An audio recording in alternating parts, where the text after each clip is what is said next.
नमस्कार विद्यार्थी मित्रांनो. आज आपण पुढचा धडा सुरू करतोय 6वा प्राण्यांचे वर्गीकरण मधला जो 5वा जो धडा आहे हरित क्रांतीच्या हरित ऊर्जेच्या दिशेने असा एक आहे धडा. तो जो आहे तो मॅडम शिकवणार आहेत तुम्हाला. मी 6वा आणि 7वा घेतेय. बघा, प्राण्यांचे वर्गीकरण जे आहे ह्याच्यामध्ये आपल्याला मध्ये आधी भरपूर भाग असा गाळलेला आहे, स्किप केलेला आहे किंवा काढून टाकलेला आहे. मी तो तुम्हाला शिकवतच सांगते, तसं तुम्ही तिथे लिहून घ्या किंवा नोट डाऊन करून घ्या. ठीक आहे. बघा, मग प्राण्यांचे वर्गीकरणमध्ये आपल्याला प्राणी वर्गीकरणाचा इतिहास एक बघायचा आहे. त्याचसोबत प्राणी वर्गीकरणाची नवीन पद्धत जी आहे ती पाहायची आहे आणि त्याचसोबत प्राणीसृष्टी जी आहे ती आपल्याला पाहायची आहे. ठीक आहे. बघा, मग आता ह्यातला काही भाग काढलेला आहे. थोडे आठवा हा भाग काढलेला आहे. हा जो तक्ता आहे, हा एक तक्ता जो आहे हा सुद्धा बघा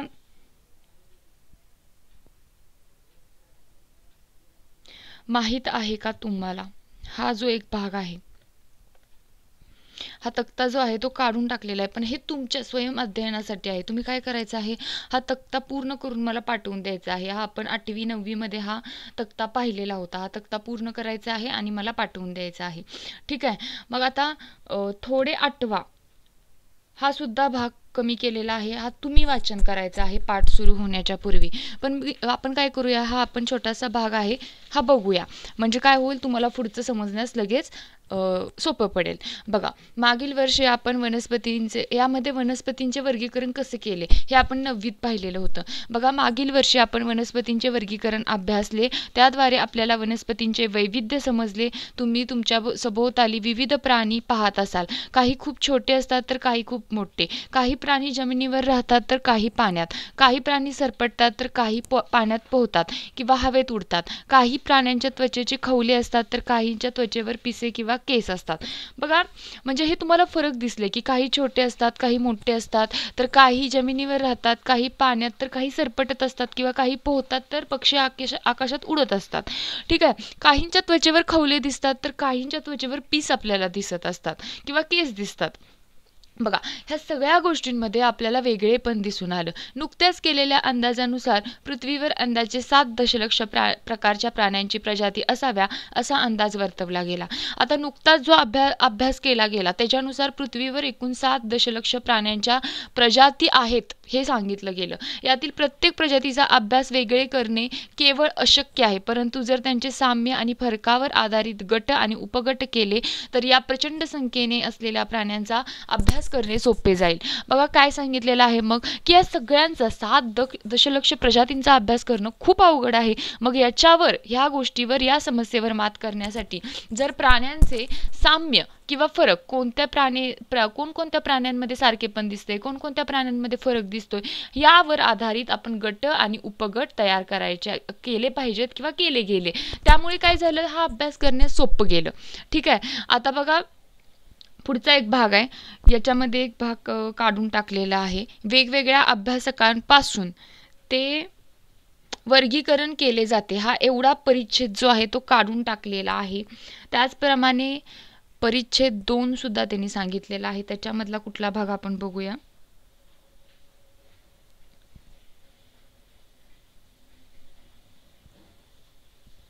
इथून इथेपर्यंत.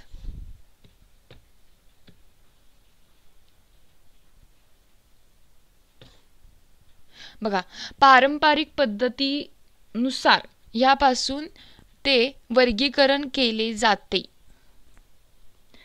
पृष्ठबाजूस असते इथपर्यंतचा हा भाग जो आहे तो काढून टाकलेला आहे. म्हणजे या पानावरचा हा पहिला परिच्छेद काढून टाकलेला आहे. त्याचनुसार प्राणी वर्गीकरणाची पारंपरिक पद्धत याच्यामधला हा दुसरा परिच्छेद पारंपरिक पद्धतीनुसार पासूनचा ते पृष्ठबाजूस असते या भागापर्यंत हा भाग काढून टाकलेला आहे. मग ह्याच्यातलं आता आपल्याला बघायचं आहे कोणतं, तर वर्गीकरणाचे फायदे जे आहेत ते आपल्याला बघायचं आहे. जे वर्गीकरण केलं गेलं ते कसं फायदेशीर होतं हे आपल्याला बघायचं आहे. बघा, प्राण्यांना अभ्यास करणे सोयीस्कर होते. बघा, वर्गीकरण केलं तर प्राण्यांचा अभ्यास करणं आपल्याला जास्त सोयीस्कर होणार. दुसरा भाग म्हणजे एखाद्या गटातील मोजक्या प्राण्यांचा अभ्यास केला तरी त्या गटातील सगळ्या प्राण्यांविषयी माहिती मिळते. बघा, एखाद्या गटामधील जर मोजक्या प्राण्यांचाच अभ्यास केला तरी त्या गटातील सगळ्या प्राण्यांविषयी माहिती मिळते, कारण त्या प्राण्यांमध्ये सारखेपण असणार आहे. प्राण्यांच्या उत्क्रांतीविषयी माहिती मिळते, प्राण्यांची उत्क्रांती कशी होत गेली याविषयी आपल्याला माहिती मिळते, प्राण्यांना ओळखणे सोपे होते आणि त्यात अचूकता येते. मग आता प्राण्यांना ओळखणं सोपं होतं आणि तसेच काय होते, त्यामध्ये अचूकता येत आहे. त्याचबरोबर प्राण्यांचे इतर सजीवांशी असलेले नाते समजायला मदत होते.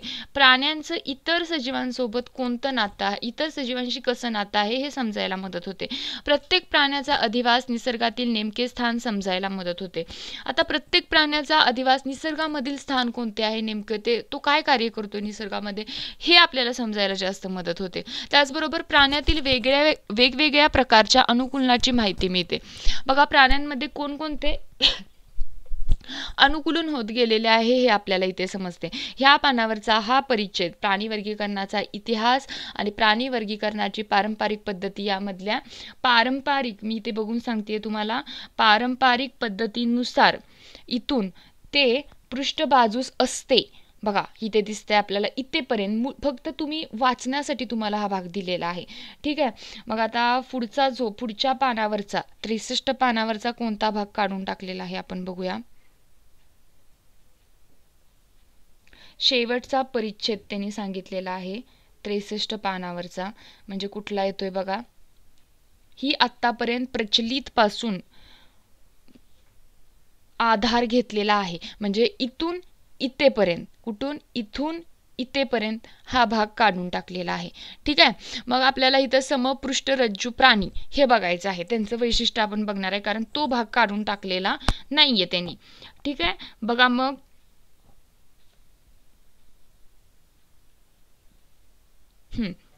बघा, मग या प्राण्यांची वैशिष्ट्ये कोणती असतात. शरीरामध्ये पृष्ठरज्जू नावाचा आधारक असतो. बघा, शरीरामध्ये जो पृष्ठरज्जू नावाचा एक आधारक असतो, त्याच्यामुळे शरीराला आधार मिळत असतो.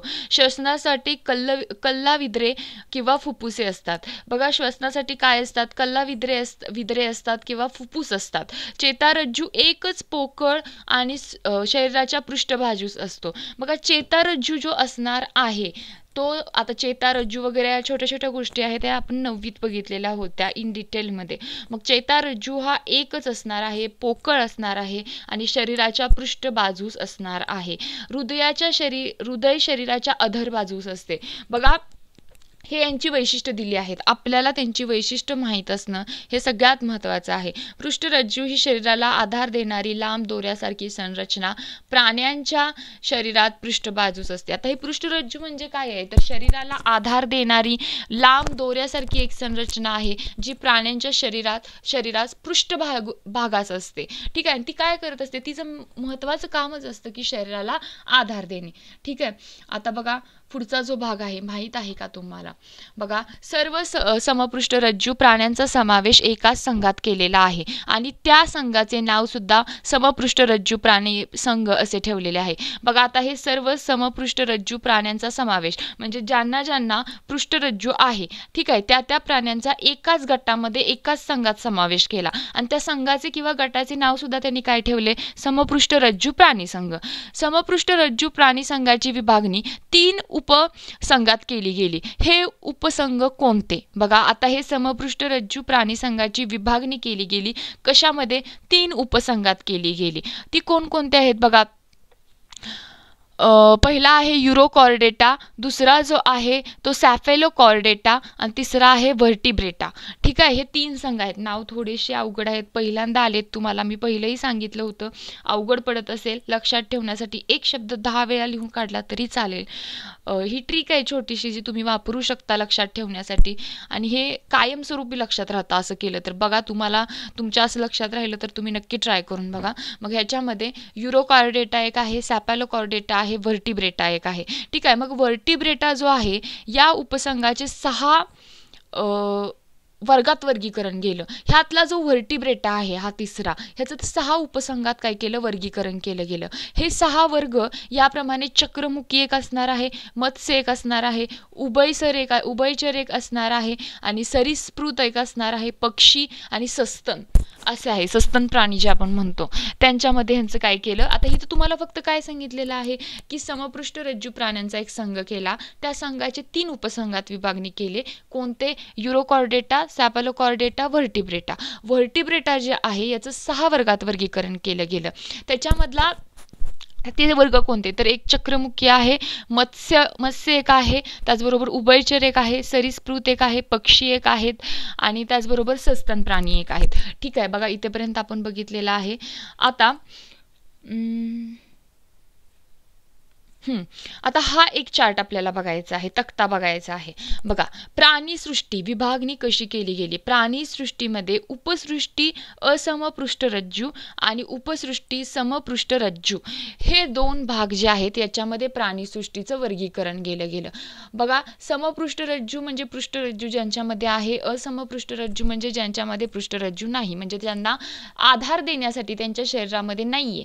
ठीक आहे, मग बघा याच्यामध्ये उपसृष्टी असमपृष्ठरज्जूमध्ये कोणकोणते संघ आले, तर एक तर आदिजीव आला, रंध्रीय आला, सिलेंटराटा आला, चपटेकृमी आला, गोलकृमी आला, वलयी आला, संधिपाद आला, मृदकाय आला, कंटकचर्मी आला, अर्धसमपृष्ठरज्जू आला. हे आता आपण पुढे जाऊन बघणार आहे. ह्यांनी फक्त आपल्याला एक सांगितलेलं आहे याच्यामध्ये काय काय येते, हे आपल्याला बघायचं आहे पुढे जाऊन.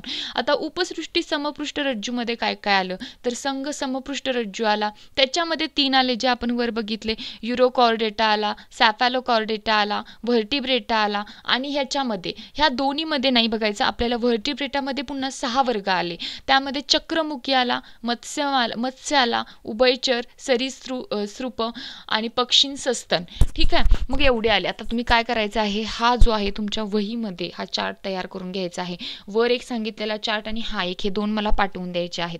ठीक आहे, बघा आता हा जो ही आत्तापर्यंत प्रचलित पासून मुद्द्यांचा आधार घेतलेला आहे, इथेपर्यंतचा भाग कमी केलेला आहे. ठीक आहे, आता 64 पान नंबरवरील आपण बघूया की काय काय कमी केलेलं आहे.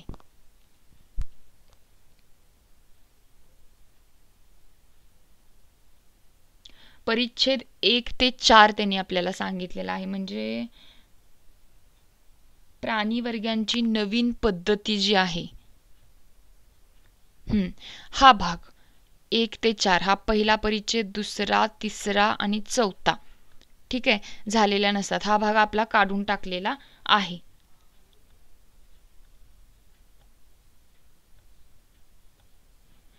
मग माहिती आहे का तुम्हाला, हा एक भाग आपल्याला घ्यायचा आहे. एक पेशीय सजीवांचे शरीर एकाच पेशीपासून तयार झाल्याने सर्व कार्य त्याच पेशीच्या मदतीने चालतात. एक पेशीय सजीवांच्या शरीराचे संघटन जीवद्रव्य स्तर या प्रकारचे असतात. बघा, आता एक पेशीय जे असणार आहे ते त्यांचं शरीर जे आहे ते एक पेशीपासून बनलेलं आहे, एकच पेशी असणार आहे, त्यामुळे सगळी कार्य ही त्या एकाच पेशीच्या मदतीने चालणार, हे आपण आधी सुद्धा पाहिलं होतं. मग एक पेशीय सजीवांच्या शरीराचे संघटन हे चालतं कसं, नेमकं कोण इथं कशा प्रकारचं असतं, तर जीवद्रव्य स्तर ह्या प्रकारे ओळखलं जातं. अमिबा आणि पॅरामोशियम हे त्याचं एक उत्तम उदाहरण आहे. बघा, आता प्राणी वर्गाची नवीन पद्धती जो आहे, अतिरिक्त वाचन म्हणून मूल्यमापनातनं हा भाग वगळण्यात आलेला आहे. बघा, आपण 64 पान नंबरपर्यंत पाहिलेला आहे. याच्यामध्ये आपण आत्तापर्यंत ओळख करून घेतलेली आहे. हा चार्ट तुम्ही वरचा मला लिहून पाठवायचा आहे. प्राणी वर्गाचा इतिहास काढून टाकलेला आहे. वर्गीकरणाचे फायदे आपण बघितलेले आहेत. वर्गीकरणाची पारंपरिक पद्धतीमधले असमपृष्ठरज्जू प्राणी हा भाग काढलेला आहे. समपृष्ठरज्जू प्राणी आपण पाहिलेला आहे आणि माहिती आहे का तुम्हाला पाहिलेला आहे. हे एक वर्गीकरण पाहिलेलं आहे. पुन्हा हा भाग काढून टाकलेला आहे आणि नंतर हा जो भाग आहे प्राणी वर्गीकरणाची नवीन पद्धती, हा भाग सुद्धा काढून टाकलेला आहे. आता तुम्ही काय करायचंय, तुम्हाला सुद्धा एक सुरुवातीला PDF पाठवलेले होते, कोणता भाग कमी केलेला आहे. मी जे जे सांगत आहे ते एकदा व्यवस्थित बघायचं आहे की तो भाग काढून टाकलेला आहे का. त्यात जर कुणाला काही शंका असेल की मी एखादा भाग सांगितला आहे तो नसेल काढून टाकलेला, तर मला डेफिनेटली सांगा, आपण बघूया तो व्यवस्थित आणि तो आपण पुन्हा बघूया. ठीक आहे, यामध्ये जर कोणाला काहीही शंका असेल तर मला नक्की विचारा. थँक्यू.